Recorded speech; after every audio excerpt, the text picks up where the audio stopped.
Hello everyone, welcome back to another video.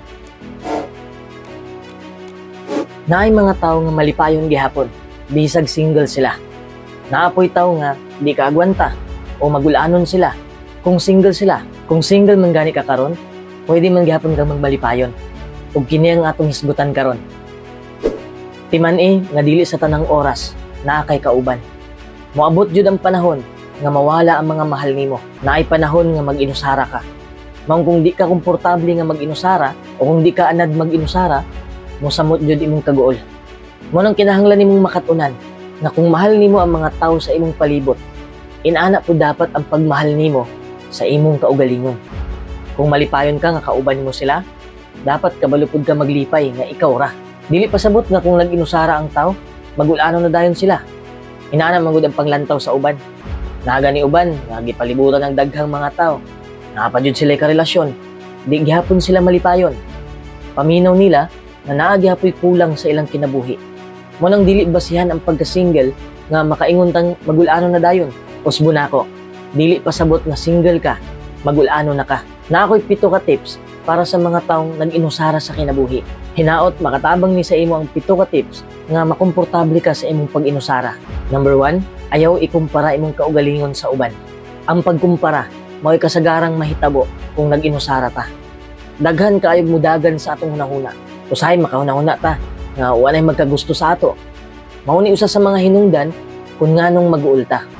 Kita ray nagbuhat sa atong kaguol. Pinaagi sa atong paghunahunag negatibo. Kita ray nipasakit sa atong kaugalingon. Unya katong tawo nga imong gikumparahan, wa ka kabalo kung unsay tinuod niyang kahimtang. Kay usahay ang nakita nimo sa gawas sa iyang pagkatao, hayahay siya. Pero wa ka kabalo sa iyang dibati. Samot na sa mga post sa social media, puros na mga highlights sa ilang kinabuhi. Wa ka kabalo sa ilang behind the scenes. Mo nang undangi ang pagpangumpara. Sagday sila kung naa sila mga uyab. Mas maayo nga mag-focus ka sa imong kaugalingon. Number 2, ayaw sigig scroll sa social media. Take note, wa ko niingon nga ayaw paggamit og social media. Akong pasabot, ayaw sigig scroll. Minimize lang. Kaysa sige nimog scroll, daghan kag makita nga makapag-uol sa imong pagbati. Samot na kung nag-post ka, kunya gamay ra ang nakuha nimo nga reactions, gamay ra ang nag-follow, usahay maapektuhan taan ang sitwasyon. Imbis nga mag-focus ka sa paglipay sa imong kaugalingon, kay nag-inusara ra ka, nasamutan na noon ang imong kalaay. Number 3, anara nga mag-inusara ka. Mao nga uban desperado na makakitag partner, desperado na makauyab, kay di sila anad sa pag-inusara. Di sila kaagwanta, di sila komportable nga sila ra isa. Mao nang kinahanglan natong anaron ang atong kaugalingon sa inaani nga sitwasyon. Kay dili sa tanang panahon naatay kauban. Number 4, ayaw paghinuktok. Managhan ang negatibo sa imong hunahuna kung gatanga ra ka, kung wa kay gikabisihan. Nag-inusara na gani ka, wa pa jud kay gibuhat, mosamot ang negatibong panghunahuna nimo. Sakto ang giingon sa quote, an idle brain is the devil's workshop. Kabalo ko nga maglisod ka ani nga tip. Kay wa man ka kabalo kung unsay imong buhaton. Pero daghan magkag mabuhat sa balay. Pwede kang manglimpyo, di ba? Dayon dira nimo ma-realize na nindot pud ay ang mag-inusara. Kay why distraction sa kinabuhi. Number 5, pag-focus sa nindot nga mga butang nga imong nasinati. Daghan kang experience nga nindot, di ba?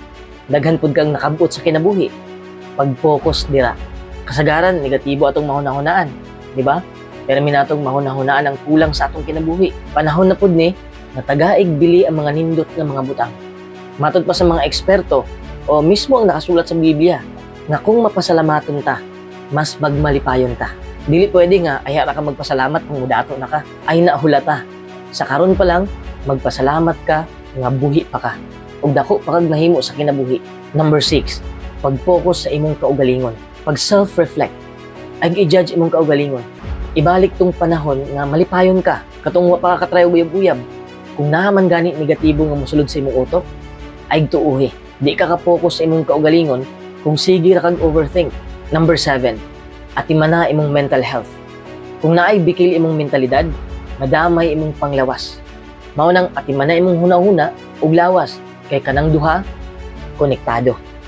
Pag matandog ng bisag isa, naanay dakong epekto sa imong kalipay. Pamilig pagkaon nga di makadaot sa imong panglawas.